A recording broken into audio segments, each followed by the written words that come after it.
Hey guys, തിര വ്ളോഗ്സിലേക്ക് എല്ലാവർക്കും സ്വാഗതം. അപ്പം ഇന്നത്തെ വീഡിയോ തൃശ്ശൂർ പെരിങ്ങോട്ടുകര ശ്രീ വിഷ്ണുമായ അമ്പലത്തെ പറ്റിയാണ്. ഒരുപാട് നാളത്തെ ഒരു ആഗ്രഹമായിരുന്നു ഇവിടെ പോകണമെന്നുള്ളത്. കല്യാണം കഴിഞ്ഞ് ഞങ്ങൾ ഒരുമിച്ച് പോകാനായിട്ട് തീരുമാനിച്ച സ്ഥലങ്ങളിൽ ഒന്നാണ് ഈ ക്ഷേത്രം. പാർവതി പരമേശ്വരന്മാരുടെ പുത്രനായിട്ടാണ് പൊന്നുണ്ണി വിഷ്ണുമായെ കണക്കാക്കപ്പെടുന്നത്. അപ്പം ഞങ്ങൾ രാവിലെ 9 മണി കഴിഞ്ഞപ്പോൾ തന്നെ ക്ഷേത്രത്തിലെത്തി. ഇതാണ് നമ്മുടെ പെരിങ്ങോട്ടുകര ശ്രീ വിഷ്ണുമായ ക്ഷേത്രത്തിൻ്റെ പുറംഭാഗം. വഴിയുടെ ഇരുവശവും ബൃഹത്തായ ക്ഷേത്ര സമുച്ചയം കാണാം. ഇവിടെ വരുന്നവരെ ആകർഷിക്കുന്ന തരത്തിലുള്ള ശില്പങ്ങളാണ് ഈ ക്ഷേത്രത്തിലുള്ളത്. കേരളത്തിലെ ഏറ്റവും ഉയരമുള്ള വിഷ്ണുമായ ശില്പമാണ് ഇവിടെ ഉള്ളത്. ഇതിന് 41 അടി ഉയരമാണ് ഈ ശില്പത്തിനുള്ളത്. കൂടാതെ കലാപീഠത്തിന് മുന്നിൽ 21 അടി ഉയരമുള്ള ഒരു വലിയ ഗരുഡ ശില്പവും ഉണ്ട്. ഇതിന്റെ അകത്ത് കയറുമ്പോൾ നല്ല ഭംഗിയാണ് കാണാൻ. ഗോൾഡൻ ടെമ്പിൾ എന്ന് നമുക്ക് വിശേഷിപ്പിക്കാം. നല്ല ഭംഗിയാണ് കാണാൻ. സാധാരണയുള്ള ഒരു അമ്പലം പോലെ അല്ലാട്ടോ, എനിക്ക് കുറച്ചും കൂടി വെറൈറ്റി ആയിട്ടാണ് എനിക്കിവിടെ ഫീൽ ചെയ്തത്. പോകുന്ന വഴിക്ക് നല്ല ചൂട് അനുഭവപ്പെട്ടെങ്കിലും അമ്പലത്തിനകത്ത് ചൂടോ മറ്റ് കാര്യങ്ങളോ ഒന്നുമില്ല. നല്ല കൂളിംഗ് ആയിരുന്നു. എത്ര ടൈം വേണമെങ്കിലും നമുക്ക് അവിടെ ഇരിക്കാൻ തോന്നും. ഈ അമ്പലത്തിൻ്റെ മെയിൻ പ്രത്യേകതയാണ് അവിടുത്തെ ഇൻറ്റീരിയൽ വർക്ക്.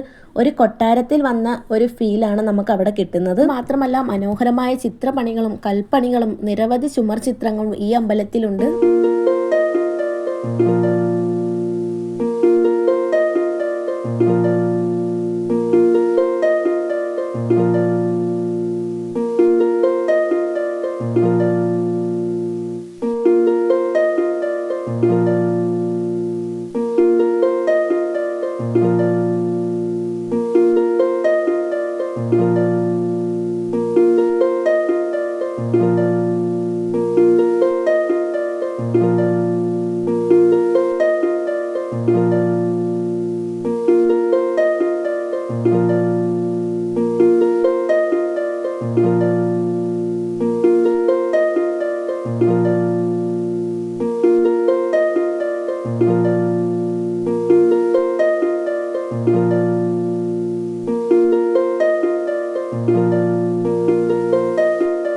അമ്പലത്തിൽ ദർശനത്തിനായിട്ട് വന്ന കുറേ പ്രശസ്തരായവരുടെ ഫോട്ടോസും നമുക്ക് ഈ അമ്പലത്തിൽ തന്നെ കാണാൻ പറ്റും. അമ്മയും ചേച്ചിയും ചേട്ടനും ഞാനും കൂടെ ആയിരുന്നു വന്നത് അമ്പലത്തിൽ. ഞങ്ങൾ ഒരുപാട് നാളത്തെ ആഗ്രഹമായിരുന്നു ഇവിടെ വരുന്നത്. അതുകൊണ്ട് തന്നെ ഞങ്ങൾ 4 പേര് നല്ല സന്തോഷത്തിലായിരുന്നു.